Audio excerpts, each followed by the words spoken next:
A partir de agora, a Rádio Imperial passa a apresentar Nós Servimos, um programa com a produção e direção do Lions Clube Quitandinha. A apresentação, Dr. Paulo Magno. Bom dia, ouvintes da nossa Rádio Imperial. Aqui estamos mais uma vez com o nosso programa dos sábados, a nossa entrevista. Nós íamos entrevistar hoje o presidente da Câmara, mas eu acho que ele está com medo de mim, sabe, Vitor? Não sei não, é a segunda vez que ele marca e não vem. Mas não tem problema não. Nós hoje teremos o prazer de entrevistar o vereador Anderson Juliano, um dos mais combativos vereadores da nossa Câmara Municipal. Bom dia, vereador. Bom dia, Paulo, e a todos os ouvintes da Rádio Imperial. Anderson, quem é o Anderson Juliano? Qual a diferença do Anderson Juliano para o Anderson Luiz Juliano? É meio que falar... na verdade, a minha história de vida começa no mundo do trabalho, no movimento sindical. Eu fui bancário durante 28 anos. Comecei a minha vida no Banco Real, lá na Paulo Barbosa, como contínuo e tal. Depois virei caixa no banco, entrei para o Sindicato dos Bancários e aí começa a minha trajetória no mundo... No campo político. Do trabalho e na política, política. Certo. Mas muito voltado ao mundo do trabalho, né? Não muito com as questões de partido. Aí, a partir de 1990, 92, a gente começa a discutir o sindicalismo não só como um sindicato de classe, mas um sindicato que discute a cidadania como um todo. Uhum. E aí, lá nos sindicatos bancários, a gente entende que tem que começar a estar em conselhos municipais. Perfeito. Eu fui do Comutran, eu fui do conselho que criou a Lupus que está hoje em vigor. Na época eu estava... A Lupus é a lei de uso do solo, né? É a lei do uso, parcelamento e ocupação do solo. Né? Essa lei que está em vigor, eu estava na época. Inclusive, uma das pessoas que discutia muito a Lupus na época, doutor Paulo, era o Aguinaldo Goivinho, falecido Aguinaldo Goivinho, um jeito maravilhoso, um arquiteto de primeira linha. Né? Então, eu venho nessa linha, nessa trajetória. Certo. Antes de ser vereador, você já disse que era bancário. Né? Isso. Quer dizer, você participou dessa atividade.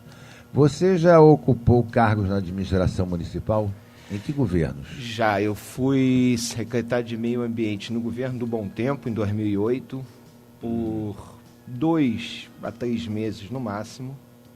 Né? Depois, no governo do Mustang, aí sim eu fiquei na Condep, à frente da Condep. Final de 2010, eu ocupei por alguns meses a Secretaria do Meio Ambiente, em conjunto com a Condep. Fiquei ali também uns 2 ou 3 meses acumulando, naquela época daquelas chuvas fortes, certo, lá em Cuiabá, né, naquela região ali. Eu estava nas duas áreas, na área do meio ambiente e na Condep. Mas fiquei à frente da Condep esse tempo todo. 3 anos e 3 meses, na verdade. Como foi sua passagem pela Condep? Na verdade, foi muito boa, doutor Paulo. A gente aprende muito quando está na administração pública, né?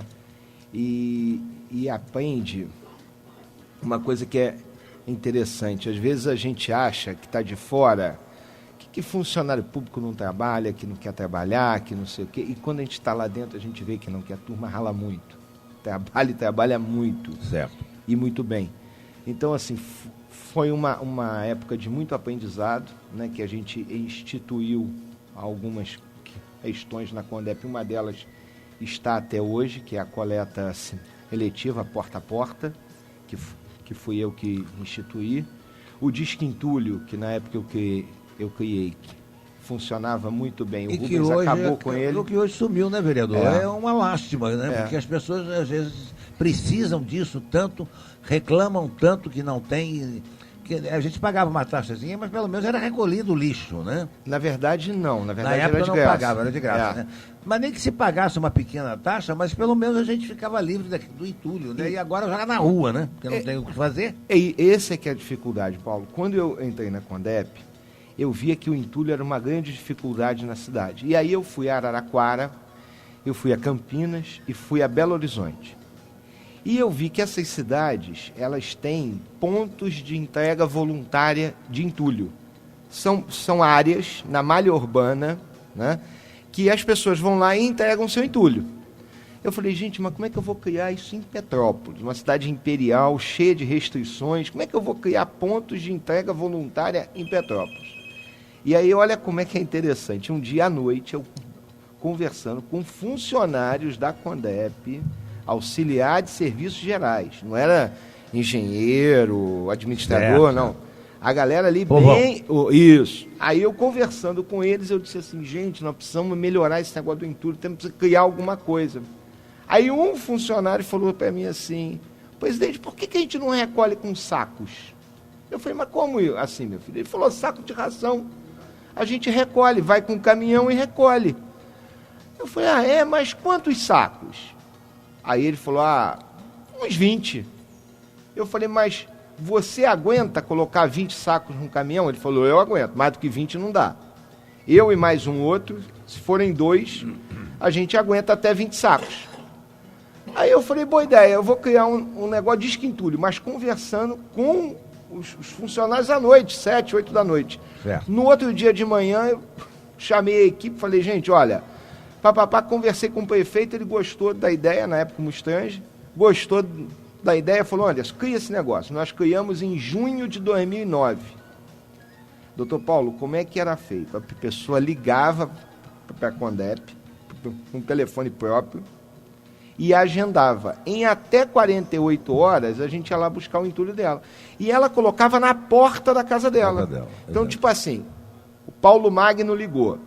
Aí a gente ia lá, com uma OSzinha, com uma ordem de serviço, tocava a sua campainha, você assinava a OS, a gente carregava os sacos. Eu dizia lá para os funcionários, gente, às vezes se tiver 22, 23, 25, tira. Porque o negócio é manter a cidade limpa. E eles gostavam porque eles ganhavam um trocadinho. Porque sempre a pessoa dá, né? Dá R$5, R$10, os caras são legais, gente boa, são atenciosos e tal. Então a turma gostava. Quando o Rubens entrou, eu tive uma conversa só com ele, no gabinete dele, até hoje. E eu disse com ele, Rubens, não acaba com desquentulho. Porque isso ajuda a cidade, ajuda a limpeza da cidade. Exatamente. Aí ele falou, olha, se eu vou acabar com isso, porque isso é responsabilidade do contribuinte, cada um que se vire com o seu entulho. Legal. Eu falei com ele, amigo, mas as pessoas não vão ter, porque assim, quando você faz uma obra muito grande, aí não, aí você tem que contratar caminhão. Lógico. Aí é outra história, mas às vezes uma reforminha bobinha, um lixo verde. A gente retirava lixo verde. Exatamente. Às vezes um sofá. Você comprou um novo e quer retirar aquele, não tem o que fazer. A Condep ia lá e pegava. Então eu disse com ele, falei, pô, cara, se for coisa pequenininha, uma obrinha pequena, um lixo verde, o sujeito não tem aonde colocar. E outra, doutor Paulo, as pessoas mais carentes, eu sei porque a minha família é muito humilde. As obras lá em casa, quem fazia a obra lá em casa era o meu pai e o meu avô, não contratava engenheiro, pedreiro. Quem fazíamos éramos nós, a gente carregava o material e o meu pai e meu avô é que sabiam lá manejar e tal. Então, assim, era tudo para economizar. Então, o sujeito que faz a obra na casa dele, ele não vai ter R$250 para dar num caminhão. Não tem mesmo. Ele pega esse lixo e bota na beira do rio, exatamente, do lado de uma... depois reclama que o rio está entupido. Mas, infelizmente, ele acabou com isso. Realmente a gente não consegue entender. Sabe? O que está dando certo, eles acabam. O que está errado, eles deixam. Foi de maluco. Vereador, como surgiu a sua vontade de ser vereador? Olha, eu vou te ser bem sincero, eu nunca tive vontade, não. Na verdade, não era uma vontade minha. Em 2011, eu tinha um colega do governo, que é amigo meu até hoje, até mandar um abraço, o Wilson Franca, né, meu colega de movimento sindical e de governo, o Wilson queria ser candidato a vereador. Ele era chefe de gabinete na época do Mustang. E aí eu disse, olha, eu vou te ajudar no que eu puder e tal, né, para a gente te eleger. Mas só que o Wilson foi acometido por um câncer, né? Ele tem esse câncer até hoje, ele luta há muitos anos contra o câncer, graças a Deus ele está bem. Mas aí ele disse, olha, eu não posso ser candidato, porque eu vou ter que andar na rua, onde eu faço químio, né? A pessoa baixa a imunidade, fica... Exatamente, fica vulnerável. Fica lá uns 5 a 10 dias, meio grogue, assim, né? Fica numa situação complicada. E aí o prefeito um dia me chamou em 2011 e disse, olha, eu quero que você seja candidato a vereador e tal, eu acho que tu vai bem, tu está fazendo algumas coisas bacanas na Condep e tal, e tu tem chance de ganhar a eleição. Aí eu ainda falei, pô, Paulo, mas cara, porque eu não andava na rua, Paulo. Antes de ganhar a eleição em 2008, eu coordenava as campanhas do Mustang. Ajudava na coordenação, certo. Mas eu não era o cara de estar na rua, de pedir voto e tal. E aí eu falei, pô, vai ser uma outra experiência na minha vida, né? E aí eu tive que ir para a rua para pedir voto, não mais para o Mustang, mas para mim mesmo, né? E acabou que deu certo, eu ganhei a eleição. E assim, o ambiente da Câmara é um ambiente de muito aprendizado. É muito bom. Eu sei, muito, muito, muito. Que influência você sofreu para filiar-se no Partido dos Trabalhadores? É essa influência do mundo do trabalho mesmo, né? A gente, quando eu começo a militar no Sindicato dos Bancários, uma grande parte dos companheiros que lá estavam naquela época, o Márcio de Souza, o Wilson Franca, o Mustang e vários outros, né? O Iomar, o Geraldinho, a Alice, uma turma que alguns ainda estão lá até hoje. A gente tinha uma identidade muito grande com o PT. Né? E aí foi meio que natural. Naturalmente a gente vai para o PT e acha que tem que disputar a eleição, que tem que disputar a hegemonia aqui na cidade. Né? Essa é a nossa proposta de um sindicato que não se preocupa só com a sua entidade ali, doutor Paulo, não só com o filiado bancário enquanto bancário, mas o bancário enquanto um cidadão como um todo, que usa saúde pública, educação pública, transporte público, ou seja, como é que a gente representa esse cara nas mais variadas áreas, né? Como é que a gente representa ele? Como é que a gente vai discutir a nossa cidade? Tem que estar num partido. E esse partido era o PT. Uhum. Quantas legislaturas você já tem? Uma só. Eu nunca nem tinha sido candidato. É a tua primeira legislatura? É a primeira vez que eu me candidatei, dei sorte e ganhei a eleição. Olha, você se considera um homem de esquerda ou a filiação ao PT foi esse mero acaso? Não. Isso estava acho que tem coisa que já está no nosso sangue, né? A gente entra para o sindicato e aí começa a discutir uma outra visão de mundo, né? Não só a visão do mundo do capital, do capitalismo como um todo, mas alternativas a ele, como é que a gente faz para inserir os trabalhadores nesse mundo e como é que os trabalhadores vão se apropriar de parte da riqueza, porque normalmente ela aqui no Brasil é muito concentrada em algumas áreas ou famílias, né? Você não acha que os partidos de esquerda hoje não têm mais guarida no nosso cenário? Eu acho o seguinte, doutor Paulo,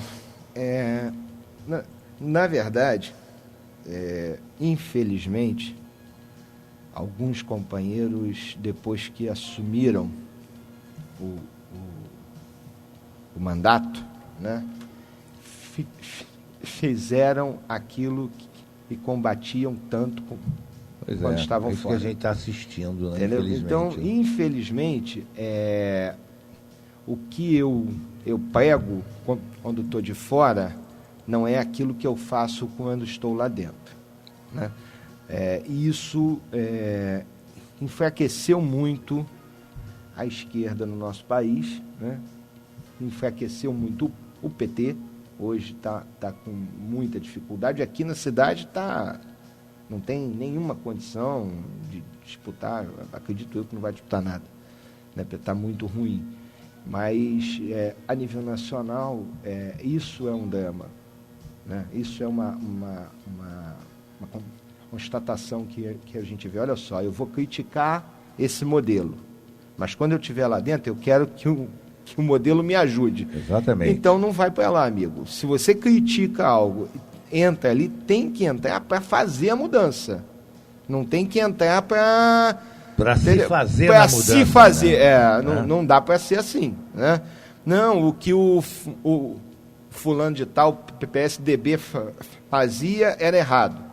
Vou te dar um exemplo.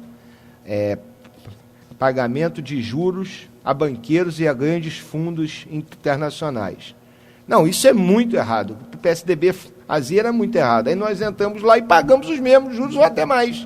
Exatamente. E os banqueiros continuam mais ricos e os fundos de investimento americanos batem palma até com os pés, porque estão ganhando juros e mais juros. Então, assim, algumas coisas que a gente criticou quando estava fora, quando entra não mudam, né? Outras, ou fazem até pior às vezes, né? Outras até mudaram.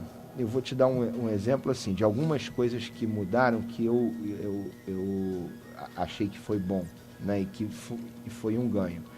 Por exemplo, o ProUni é um ganho ao Brasil, né? Sim. Colocar jovens de famílias pobres nas universidades é uma mudança de paradigma. Não resta dúvida.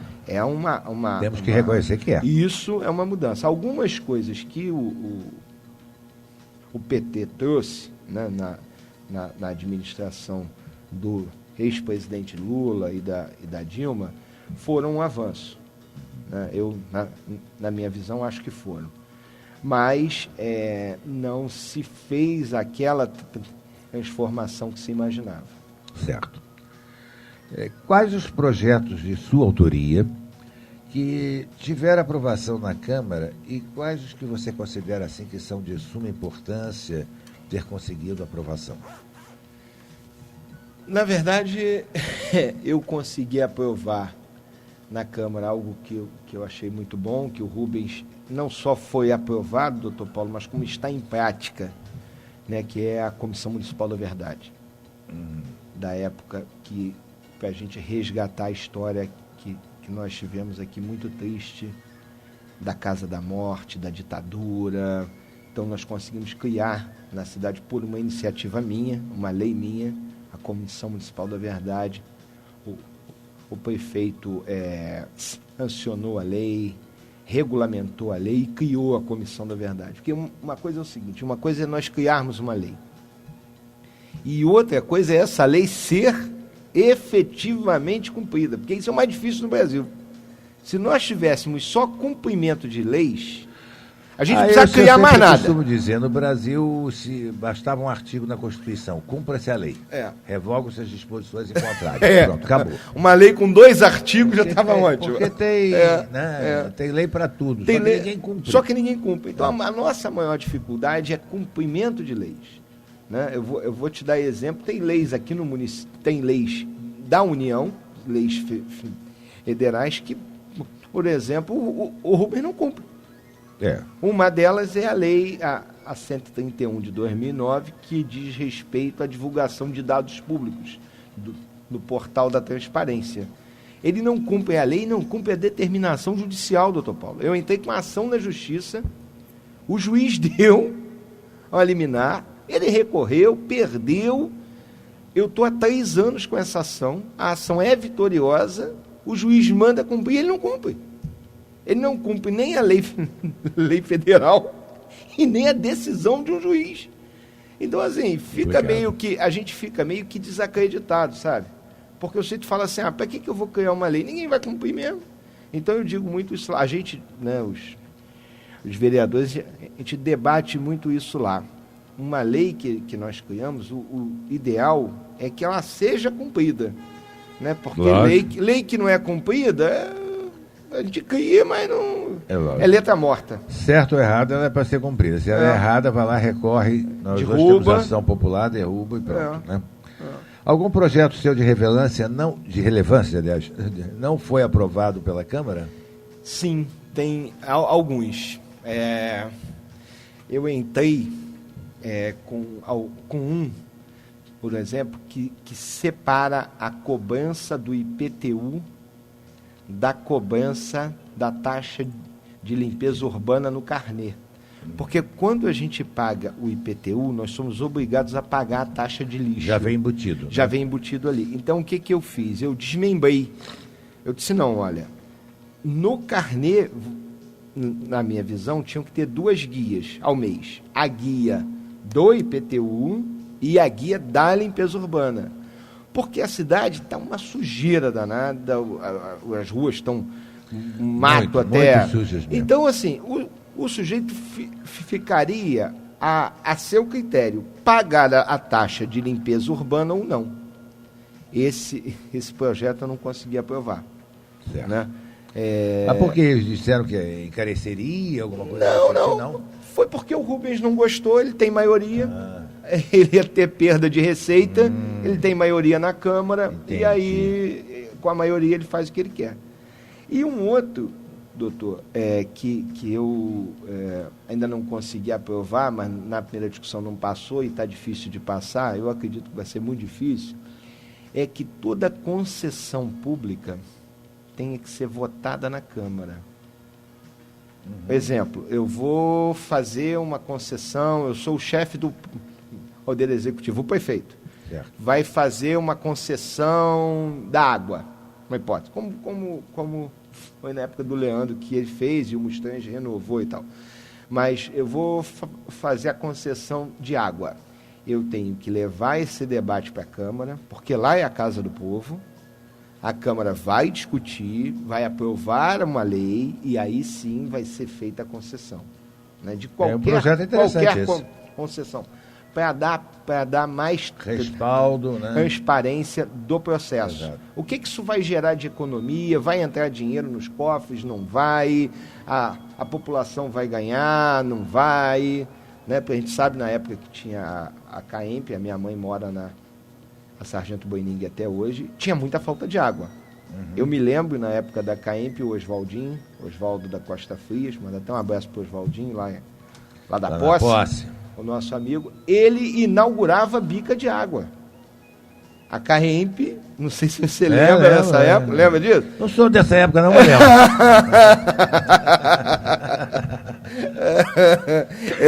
Leu no livro, né? Lendo no livro.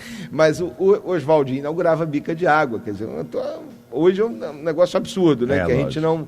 Nem imagina passa pela cabeça mais isso. Nem imagina mais, mas era uma coisa que tinha na época. Então era uma dificuldade a distribuição de água. Né? É verdade.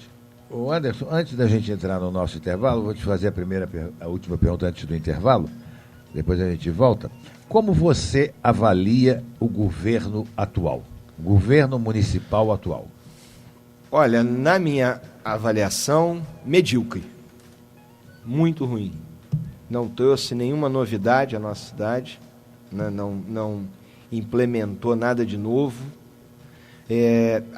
Avaliando os governos do Rubens, no primeiro governo dele, ele fez um bom governo, sendo muito, muito sincero, em 2001 a 2004, né? Porque ele ganhou a eleição em 2000, 2001 a 2004, ele trouxe o Sexta Cheia, que foi uma inovação, ele trouxe o aluguel social, que foi uma inovação. O segundo governo já não foi muito bom, mas fez a reforma do centro histórico, querendo ou não. Acabou ainda. Ainda está esse negócio, os filhos ainda estão aí, tá, mas foi um avanço, ficou bonito o centro, as calçadas ficaram largas e tal, ficou uma coisa mais charmosa, mas nesse governo agora é um fracasso. Eu avalio como o pior governo de todos que eu lembro, né? Eu lembro mais do Fadel em diante, Grata Costa, do Fadel, desses governos para cá, eu avalio como sendo o pior de todos. Ninguém conseguiu, em 4 anos, fazer um governo tão medíocre quanto esse do Rubens atual. Muito ruim. Vitor, vamos aí ao nosso intervalo e a gente volta já, vereador. Um instante só. Imperial Petrópolis. E atenção para as ofertas do Armazém do Grão. Leite longa vida Godin, litro 3,19. Contra filé ou coração da alcatra Friboi, quilo 19,99. Linguiça para churrasco Perdigão, quilo 9,99. Picanha bovina fatiada Anglo, quilo 19,99. Asa de frango congelada, quilo 6,99. Feijão preto tipo 1 Carrijo, pacote de 1 quilo, 3,49. Foram as ofertas do Armazém do Grão.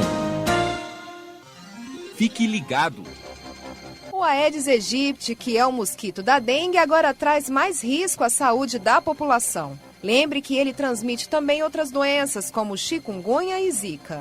Por isso, redobre os cuidados com locais que possam acumular água nas propriedades rurais. E atenção para essas dicas. Tampe as caixas d'água e cisternas. Mantenha as calhas sempre limpas. Limpe com bucha e sabão semanalmente os locais onde os animais bebem água. Guarde ou deixe sempre virados de boca para baixo os equipamentos de aguar, adubar e colher alimentos. Use camisas de mangas longas e calças compridas pela manhã e no fim da tarde, períodos de maior incidência do mosquito. Mantenha o lixo sempre fechado. Evite entulhos dentro e fora da propriedade. E sempre que possível, use repelente. Faça a sua parte. Se o mosquito da dengue pode matar, ele não pode nascer. Todo mundo tem seu time, seu lugar, seu amigo favorito. Mesma coisa é com café, tem que ser o favorito. Café gostoso de fato, pro dia ficar bonito. Favorito, favorito, pro dia ficar bonito. 1190. Preço exclusivo de TV 32 polegadas para um único dia na Casas Bahia. É uma TV 32 polegadas LED a partir de 1.190 à vista ou em 14 vezes sem juros no cartão Casas Bahia. É preço exclusivo. Aproveite. Passe numa loja ou acesse casasbahia.com.br. Dica de economia é com a Casas Bahia. Aprenda a planejar seu orçamento num clique. Acesse consumosocial.com.br e saiba mais. Rádio Imperial. Estamos apresentando Nós Servimos, um programa do Lions Clube Quitandinha e a apresentação de Dr. Paulo Magno. Bem, ouvintes da nossa Imperial, estamos de volta aqui entrevistando hoje o nosso vereador Anderson Juliano. Anderson, você não acha que ser oposição ao governo é mais fácil e dá maior visibilidade ao vereador? Olha, na verdade, ser oposição não é fácil, né? Agora, a oposição, ela te obriga a estudar, te obriga a conhecer o governo, porque, na verdade, doutor Paulo, a oposição que eu faço é propositiva. Então, eu faço a crítica, eu digo aonde está errado e digo o que tem que ser feito para corrigir. Então, isso obriga a gente a estudar, obriga a gente a conhecer a máquina, né? É porque muitas das vezes as pessoas fazem oposição, mas não tem só para estarem na mídia, vamos dizer assim. Eu não tenho essa pretensão. Não é essa tenho sua intenção. Não é. O que aconteceu com a minha ida para a oposição? Na verdade, eu vi, né, numa conversa inicial com o Rubens, a personalidade dele, ele é extremamente centralizador. Né? Ele não aceita opinião, ele acha o seguinte: olha, eu ganhei a eleição, eu sou o 01, quem manda na cidade sou eu, e acabou, eu faço o que eu quero. A oposição te ajuda o quê? algo que eu faço. Eu olho o Diário Oficial todo dia. Eu olho o orçamento do município, eu olho a execução orçamentária, eu discuto a LDO, eu discuto a lei orgânica. Pouquíssimas pessoas na Câmara discutem isso. Porque o que acontece numa cidade igual a nossa, doutor Paulo? O vereador normalmente é um vereador de um bairro ou de uma região. Certo. E o que ele quer? Ele quer estar próximo do prefeito, para ele ter uma obra, reformar uma creche, criar um posto de saúde, colocar asfalto, que a turma adora asfalto. Um troço que dá voto impressionante. Estamos no século XXI, mas o que dá voto é asfalto. É um negócio de doido. Então, assim, os vereadores querem estar próximo de quem tem a caneta, de quem tem condição de dar o asfalto, né? De quem tem condição, porque nós não temos esse papel. Certo. E quando eu fiquei na oposição, logo no início, eu era o único vereador. Então acaba que todo contraponto ao governo, quem faz sou eu. Quem fez esse tempo todo sou eu. Agora não, agora eu brinquei há pouco tempo na Câmara, né, no início dos trabalhos desse ano, eu disse, olha, gente, eu comecei na Câmara com a moto. Aqui a oposição tinha uma moto. Agora o meu carro já encheu e pelo jeito eu vou ter que comprar uma van, porque o negócio está melhorando. A turma o processo eleitoral, as garrafinhas vão ser... Até outubro. As garrafinhas vão se ajeitando, meu carro já está cheio, já não cabe mais ninguém. E provavelmente eu vou ter que comprar um carro de 7 lugares, uma van, para acomodar mais a turma. É isso aí. Será que esta é a razão de você ser opositor ao atual prefeito ou você realmente teria uma postura diferente sendo prefeito? Com certeza eu teria uma postura diferente. Eu não encaro a administração pública do jeito que o Rubens encara. Ele faz a administração pública, doutor Paulo, para ele e para os amigos dele. E não é assim que se faz a administração pública. Não é assim que se discute um governo. Eu vou lhe dar um exemplo clássico disso. O prefeito entrou com uma ação na justiça para acabar com a incorporação dos servidores públicos municipais de funções gratificadas e cargos em comissão. O que é isso, doutor Paulo? Uma diretora de escola. Vou dar um exemplo aqui, são vários e vários, mas o mais clássico, uma diretora de escola. Imagine uma mulher que ficou na direção de uma escola por 30 anos, ganhando aquele FG, porque ela tem uma função gratificada. Então ela ganha aquele FG, ela ficou por 30 anos na direção da escola, se aposentou, incorporou aquele valor, aposentou. O prefeito, em julho do ano passado, entrou com uma ação para tirar essa incorporação do salário dessa companheira. Imaginem isso. E aí, para os amigos dele, para aqueles servidores que são próximos dele, vou lhe dar um exemplo porque eu não escondo nada, é público, então não tenho que esconder. Mônica Freitas, secretária de Educação. Para a Mônica Freitas, ele deu a incorporação num processo administrativo. O Aldir Coni, ele deu num processo administrativo. Agora, todos os servidores que querem incorporar hoje têm que entrar com ação na Justiça, aí ganha aqui, ganha no Rio de Janeiro, ele recorre, vai a Brasília. Ou seja, não é assim que se faz a administração pública. Se a regra é essa, a regra tem que ser igual para todo mundo, para os meus amigos e para aqueles que não são meus amigos. Entendeu? Então, eu vejo a administração pública muito diferente do Rubens. Né? Eu acho que se eu estivesse na prefeitura, 99% das coisas eu com certeza faria diferente. Principalmente, doutor Paulo, que é uma coisa que a gente tem que rever, é o excessivo, a quantidade excessiva de cargos em comissão que nós temos no nosso município. Isso é um problema sério. Nós temos algo em torno de 530 cargos em comissão. É muita gente, é muito apadanhado, né? E eu acho que a cidade não comporta mais isso. Nós temos que ter eficiência na gestão, temos que ter uma máquina enxuta, com pouco... Claro que os cargos em comissão são essenciais, porque você vai ter áreas que são de grande responsabilidade, você tem que levar, né, As pessoas que ganharam a eleição. lógico. O grupo que ganhou a eleição é que tem que administrar a cidade. Mas não dá para ser essa turma toda, né? Essa festa que é com 500 e tantos cargos em comissão na nossa cidade, não aguenta isso. Você pretendia se candidatar a prefeito, segundo notícias aí da imprensa local. Esse desejo ainda é real ou não existe mais? Não existe mais. Eu vou ser candidato a vereador mesmo. Eu vou ser candidato à reeleição. Na verdade, eu não tinha, com a saída do PT, indo para o PSDC e tal, eu não... Pois é, já que você está tocando nesse assunto, eu queria te perguntar. Você hoje está no PSDC, Isso. o Partido da Social Democracia Cristã, é Cristã. isso? Por que você mudou de legenda? Primeiro, porque eu não tinha mais espaço no PT.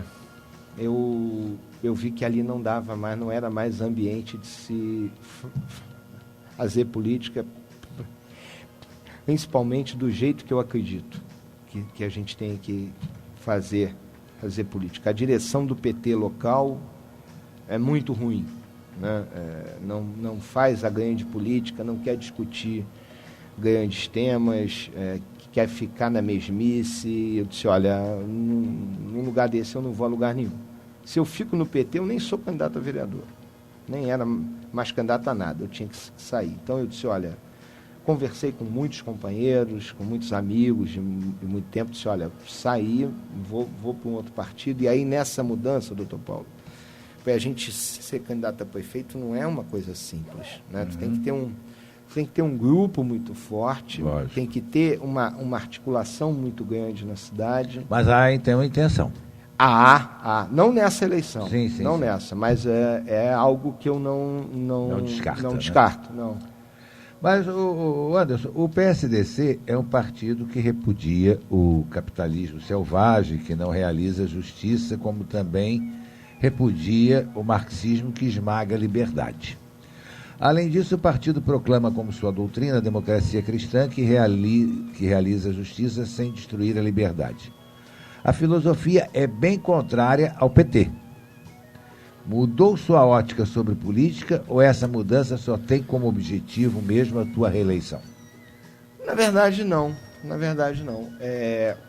Eu estou num lugar, num espaço, porque assim, doutor Paulo, uma coisa é o que está na essência aqui na cidade, né? De como é que a gente vê a política aqui na cidade. E o que eu vejo de política? Não confronta muito, porque assim, quem lê Marx, né, sabe que aquilo ali é utópico, né? Que a gente não tem condição de aplicá-lo na sua essência, né? Eu li o manifesto do Partido Comunista, eu li o Capital, não li todo, né? Eu sou graduado em Economia, então a gente é obrigado a ler alguns autores, o Keynes, o Marx, o Schumpeter e alguns outros autores, né? Marx eu li até antes de entrar na faculdade, porque eu gostava muito. Ideologicamente é o melhor, né? É o que me assemelha mais a ele, mas depois que a gente principalmente entra na vida pública, doutor Paulo, e que a gente vê como é que as coisas funcionam, eu brincava com alguns amigos meus, eu dizia, olha, cara, eu gosto muito do marxismo, mas eu virei um keynesiano prático, porque o Keynes ele fala disso, ele fala, olha, em momentos de crise, o Estado tem que entrar na economia, nem que for para abrir buraco e fechar buraco, porque quando ele abre o buraco, ele gera emprego, quando ele fecha o buraco, ele gera emprego. Então, nem que o Estado tenha que entrar na economia para abrir buraco, fechar buraco. Após a crise de 29, né, o cara que entrou nessa linha que deu esse novo, essa nova forma de ver o mundo do capital foi o Keynes. Então eu acho assim que não há conflitos entre o que eu pensava e o que está hoje na história do partido. E quanto a me reeleger, o partido individualmente não faz ninguém. Então nós vamos ter que ter coligação. Certo. Né? E aí é briga, não tem vida fácil. Quem quer ganhar a eleição... Tem que ir à luta, né? Acredito eu, doutor Paulo, na última eleição nós tivemos 331 candidatos a vereadores, para 15 vagas. Nessa eleição agora, acredito eu que vamos ter aí uns 230. O número vai ser menor. Vai reduzir. Mas ainda assim, é uma disputa muito grande. E às vezes por 2 votos, 5 votos, 10 votos, você está fora. Faz a diferença. Faz a diferença. A sua saída do PT foi meio conturbada, né, Anderson? É muito em virtude dessa atuação do partido aqui na cidade. Né? Esse momento nacional, isso obviamente influenciou e isso pesou na decisão, né? Da minha saída. Eu já tinha vislumbrado isso ano passado, mas tinha uma janela eleitoral e eu tive que esperar a janela eleitoral para não dar nenhuma discussão do campo jurídico, de caçar mandato, essas coisas, mas já no ano passado eu já tinha essa visão que eu ia ter que sair, né? Mas a administração do PT aqui na cidade é muito, muito triste. Você tem uma tremenda bronca com as empresas de ônibus, né? Principalmente quanto ao problema dos cobradores, né? Qual é seu ponto de vista sobre isso, Anderson? Na verdade, assim, eu não tenho bronca com eles, não. Só quero que eles cumpram a lei. O que aconteceu ali, doutor Paulo? Em junho de 2013. Junho de 2013, rapaz, quando é que foi? Não, junho de 2014, o Bom Tempo começa a liberar as empresas, isso é bom que a gente diga, né? A empresa de ônibus é uma concessionária, uma permissionária. Ela não pode fazer nada que não seja autorizado pelo chefe do Poder Executivo. Via CPTrans, mas quem manda é o chefe do Poder Executivo. E aí as empresas começaram a pedir ao prefeito para retirar os cobradores de várias linhas e ele começou a liberar. O que aconteceu ali, doutor Paulo? Quando a gente paga passagem de ônibus, no valor da passagem de ônibus está contido na planilha que faz o cálculo o valor do salário do cobrador. As empresas começaram a mandar os cobradores embora e eu comecei a receber esse monte de gente reclamando, vereador, mas o que você vai fazer? Eu falei, meu Deus do céu, mas eu nunca vi isso. Aí, bom, chegou-se a 112 linhas que foram retirados os cobradores. Falei, gente, isso é uma coisa de maluco. E falei com o prefeito, mandei ofício, falava da tribuna da Câmara, falava com o líder.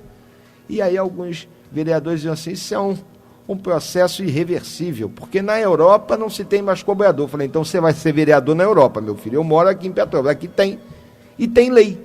E aí eu peguei, doutor Paulo, por isso que eu falo que a oposição é bom, que a gente tem que estudar. Eu fui futucar a lei que dizia a respeito disso. O Bom Tempo tinha feito uma lei em 2006, a 6387, que ela garantia o cobrador. Inclusive, se todo mundo andasse com cartão, tinha que ter o cobrador, porque ele ajuda o motorista em muita coisa, na manobra, às vezes eu acho até perigoso a ausência dele, inclusive, porque ou a pessoa dirige ou cobra. Ou cobra. E assim, uma senhora idosa, né, que às vezes ele ajuda, Exato. Um cadeirante, uma senhora grávida, ele avisa, olha, não arranca com ônibus enquanto essa grávida não derem lugar a ela, enquanto a senhora não sentar. Então ele ajuda nas manobras e tal. E às vezes na madrugada, no Corujão, pô, tu tem um cara andando a madrugada inteira sozinho, é perigoso. E aí tem essa lei municipal. O que eu fiz?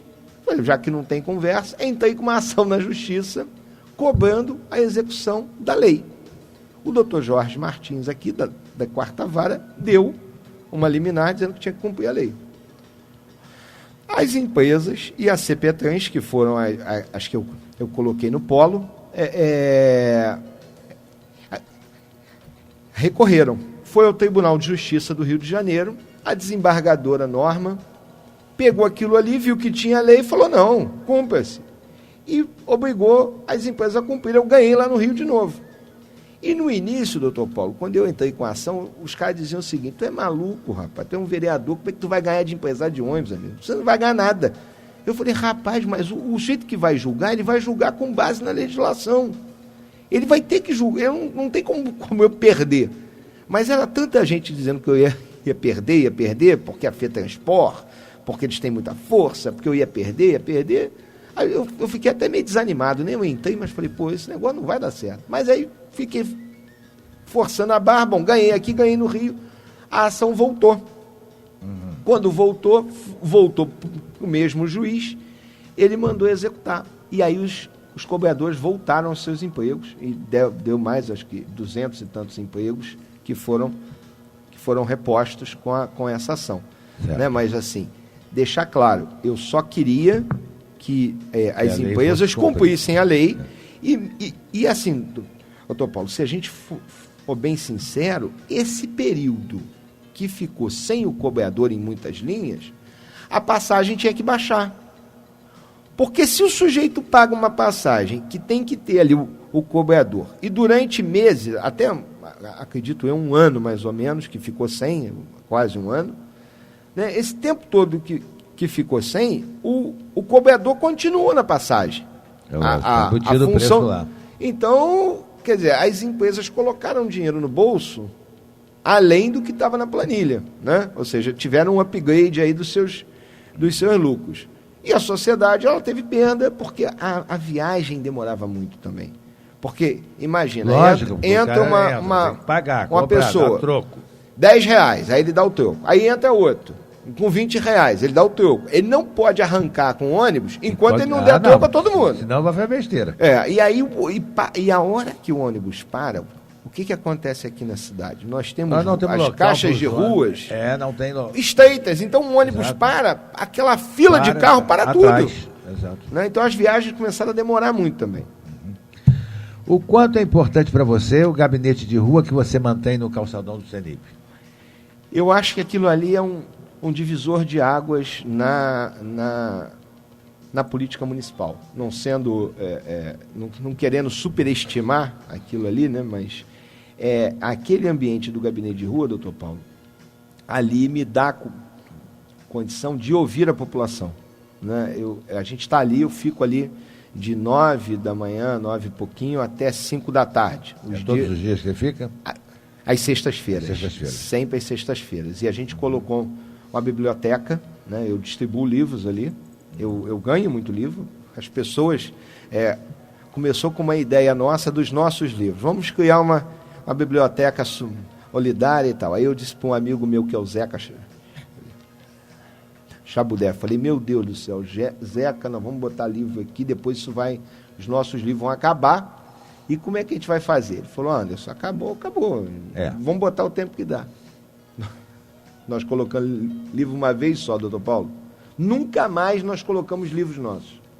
A população que passa ali nos doa. E livros bons, livros ótimos. Legal isso, né? Então, assim, tem uma troca muito grande, uma interação muito grande, e ali a gente pode ouvir as pessoas. Olha, eu estou com uma situação assim no hospital, eu não consigo internar, está acontecendo isso na empresa de ônibus, né? Certo. Não capinam a minha rua, não tem vaga na creche, ou a creche não tem merenda, ou não sei o quê. Então, ali, a gente está o tempo todo conversando com a população, né? Levando puxão de orelha quando é necessário, porque hoje tem uma coisa muito boa. O povo não é mais tímido, não é mais retraído. O povo está cobrando mesmo. Ele vê o político. Se ele não gostar da sua atuação, ele vai lá e cobra. E se ele gostar, ele vai lá e te dá um abraço, te dá os parabéns. Entendeu? Isso é muito bacana. Então, eu acho que aquele espaço ali de sexta-feira, do gabinete todo está ali, doutor Paulo, é um grande barato, assim. Me ajudou muito. Falando em bronca, a sua última é a merenda escolar, né? O que de real tem nesse imbróglio todo aí? Na verdade, o que acontece na administração do Rubens com referência à educação, doutor Paulo? Quando a gente olha a máquina pública, o único lugar que tem dinheiro é na educação. É impressionante. Tem muito dinheiro lá. E sempre teve. Sim. Pode continuar. Sempre teve muito dinheiro na educação. O que o prefeito fez? Ele começou a retirar dinheiro da educação sistematicamente. Vou lhe dar um exemplo. Em 2013, ele retirou 7 milhões e meio do orçamento da educação e voltou com esse dinheiro para o caixa do governo. Em 2014, ele tirou 1.200.000 e colocou na Condep, e 5 milhões no finalzinho do ano ele enfiou na CPTrans, fez uma manobra contábil e o dinheiro voltou para dentro do caixa do governo e ele desbloqueou esse dinheiro, porque o que acontece, doutor Paulo, na administração pública? 1/4 do que você arrecada, do que o município arrecada, ele é obrigado a colocar em educação. Então, o Rubens queria colocar em outras coisas, ele começou a tirar dinheiro da educação. E nessa de tirar dinheiro, ele piorou muito a qualidade da merenda e a quantidade de itens da merenda escolar no nosso município. Então, eu estou nessa briga, assim, desde sempre, né? Desde do início do mandato, mas eu sou, de 2015 em diante, eu sou presidente da Comissão de Educação da Câmara, né, que é uma comissão que ela é permanente, e aí sim eu entrei com mais afinco nesse debate, e a gente vê o seguinte, eu trouxe até aqui dados do Fundo Nacional de Desenvolvimento da Educação. Vou lhe dar um exemplo. Em 2014, a União colocou em merenda escolar no município R$ 8.246.000. R$ 8.200.000. E tinha uma sobra do ano anterior de 720 mil. Ou seja, ficou 8.900.000, quase 9 milhões de reais. O município não colocou um centavo em merenda escolar. Ué, mas esse dinheiro foi para onde? Nada, não colocou um centavo. Não, ele não colocou dinheiro. Quem colocou foi a União. Sim. A União perfeito, é que colocou, mas entendi, o município perfeito. tem a obrigação de colocar. Como é que funciona a merenda escolar? Para cada R$1 que a União põe, o município tem que colocar R$1. É paridade. Certo. Você guarda a paridade na merenda escolar. O município não colocou nada em 2014. A União colocou 8.200.000. Com 700 e tanto, tinha 8.900.000. Sobrou para 2015 3 milhões e tanto. Ele não gastou o dinheiro. Nem o dinheiro que veio da União ele gastou. Ano passado, tinha os 3 milhões e tanto, que sobrou, e 300. A União colocou 4.300 e ele colocou 2 milhões. Ou seja, a União colocou o dobro de novo. Né? No ano anterior ele não tinha colocado nada. Em 2015 ele colocou 2 milhões. Essa soma toda dá 9.700.000 do que sobrou, mais o que a União colocou e o que ele colocou de dinheiro. Sobrou para esse ano, doutor Paulo, 3.394.000. Aí eu fiz uma consulta ao Fundo Nacional de Desenvolvimento da Educação. Falei, e esse ano, como é que vai ficar? Os caras me responderam o seguinte, esse ano a gente não vai colocar dinheiro nenhum. Porque a gente bota o dinheiro, o sujeito não gasta. É isso que eu ia lhe perguntar. Então, não tem que devolver o dinheiro. Não tem que devolver, mas eles também não, mas eles não vão essa colocar. Essa verba não pode ser gasta em outra atividade. Não, só pode ser gasta na merenda. Por que ele não gastou isso na merenda? A merenda está tão boa assim que não precisa? Aí é que não está. Está com muita dificuldade. Vou lhe dar um exemplo. As escolas hoje não têm óleo de soja, não tem açúcar, e muitas delas não têm sal. As diretoras e as professoras, elas se cotizam lá e compram açúcar, e compram sal, e compram cebola. Meu Deus. Entendeu? Então, assim, tem dinheiro, doutor Paulo. Aí é que eu falo, é pura incompetência. Porque se não tivesse o dinheiro, o vereador não tem grana. Não tem grana, não dá para eu Ele pode fazer gastar milagre. esse dinheiro independentemente do município ter ou não ter dinheiro? O dinheiro está ali, está na conta. Esses 8 milhões, doutor Paulo, em 2014, a União depositou Na conta do município, Sim, para mas você merenda disse escolar, que 8 milhões. Tem que ser paritário, ou seja, o município tem que entrar com a mesma importância. Se o município não Teria. tiver...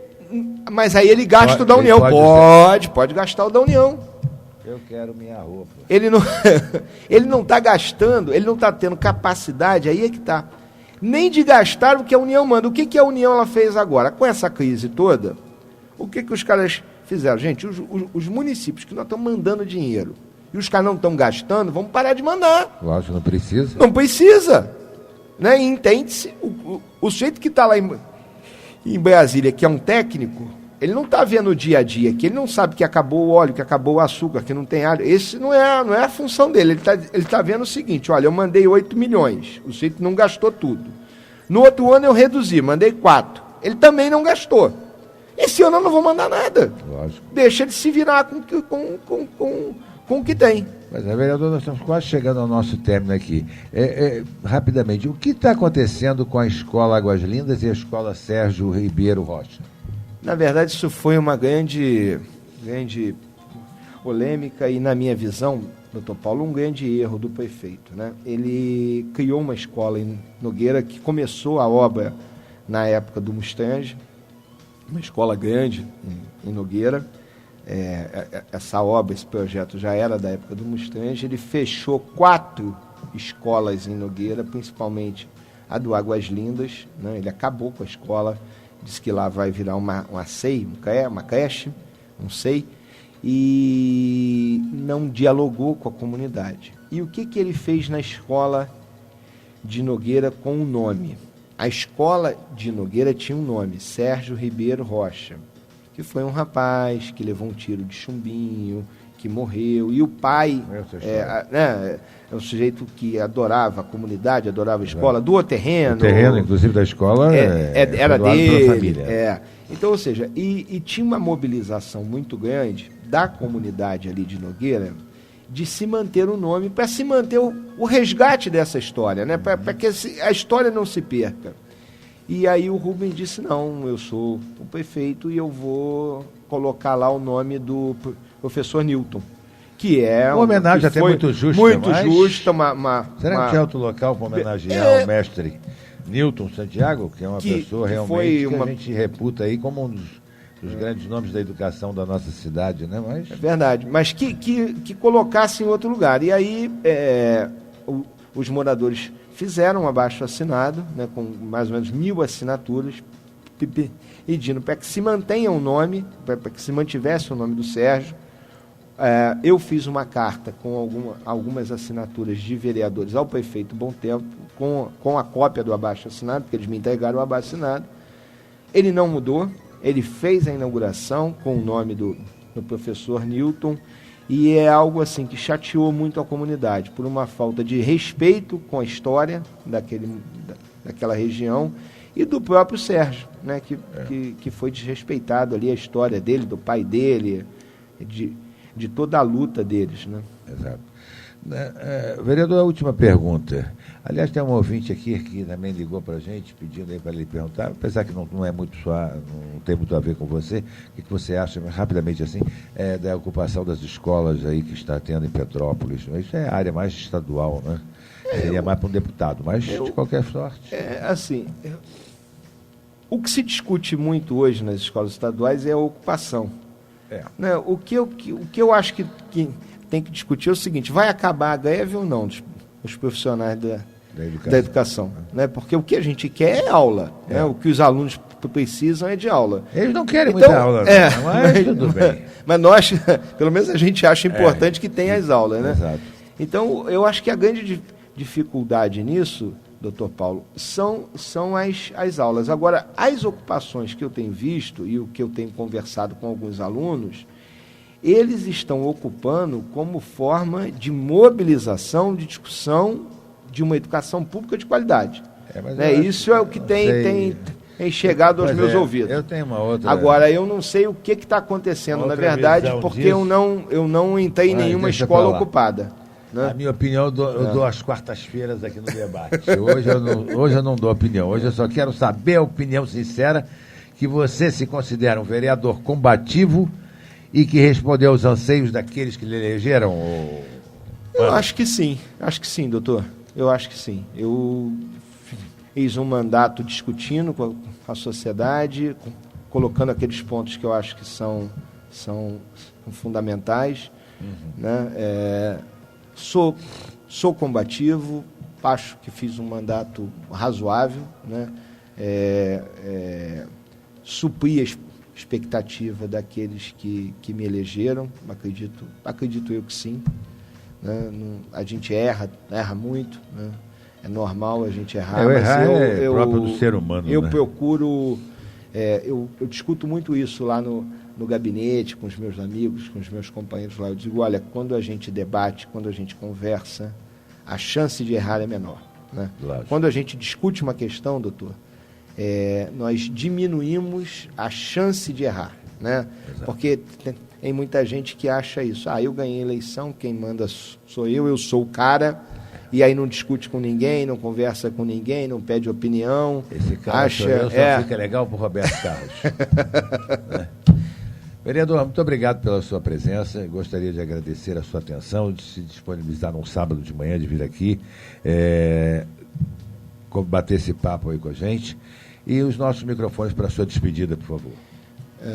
Obrigado, Paulo, pelo convite. Eu que te agradeço, né, por ter me chamado para me aturar aqui uma hora no teu programa.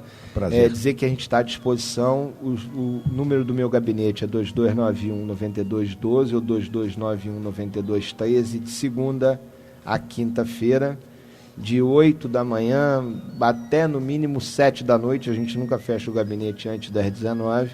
E na sexta-feira, ali no Calçadão, o dia inteiro eu estou à disposição para quem quiser discutir, conversar, puxar minha orelha. Se quiser me elogiar também, eu gosto muito. Lógico, é sempre bom. A gente não vive só de bronca, vive de carinho também, né? No mais, muito obrigado, tá?